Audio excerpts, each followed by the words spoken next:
guys, welcome back to Divansh Phuda and my name is Divansh as you know. So guys, आज के video का हमारा topic है don't जज bye its cover. So yes guys, आज से मैं हमेशा कोशिश करूँगा कि जैसे मैं आपके लिए हमेशा मैसेज की वीडियो लाऊँ. So let's continue without wasting any time. So yes guys, तो जैसे कि हमारा इंडिया है, इंडिया में से हमारा एक आदमी था जिसका नाम तो नहीं पता, वो मैंने एक शॉर्ट्स पर देखा था, उससे मुझे टॉपिक में मिल गया. सो यस गाइस, वो उसका हमेशा से बचपन से सपना था कि वो अमेरिकन बने, बट वो नहीं बन पाया. लेकिन वो अमेरिका गया और उसने ठान ली. उसने पहले इंग्लिश अच्छी तरह सीखी और उसने ठान लिया अब से मैं अमेरिका में रहूँगा, जॉब करूँगा, सब कुछ करूँगा. तो ऐसे अपनी ATM से निकाल रहा था. वो उस टाइम अमेरिका में था, ATM से पैसे निकाल रहा था और उधर एक वो अमेरिका का आदमी आया और उसने ऐसे बोला कि तुम इधर क्या कर रहे हो. उसने इंग्लिश में बोला, बट मैं आपको हिंदी में समझाती हूँ जैसे आपको क्लियरली समझ आए.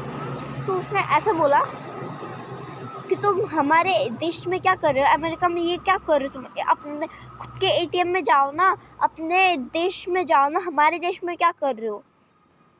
तो हमारे जो इंडिया जो आया था, इंडियन आर्मी क्या बोल रहा हूँ मैं, जो इंडिया से आया था, जो अमेरिका था, जिसका सपना था, उसका नाम रोहन था. ये गाइस, सभी मैं देख कर आया तो उसका नाम था रोहन. वो गया था उधर. यस गाइस, ये inspired by real story. Yes guys, ये रियल स्टोरी का था.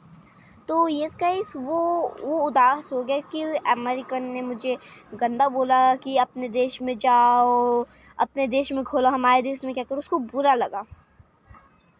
फिर जैसे ही वो दूसरा दिन हुआ, जिस अमेरिका का लड़का था ना, जिसने बोला जाओ अपने देश में, वो एक ऑफिस में रहता था. ऑफिस में तो उधर का जो ऑफिस का जो मैनेजर था, उसने उन सब लोगों को, उसको भी बोला था अमेरिका में, जो जिसने बोला था कि तुम अपने देश में जाओ, वो भी एक ऑफिस में था, उसकी भी जॉब थी, सबकी जॉब होती है.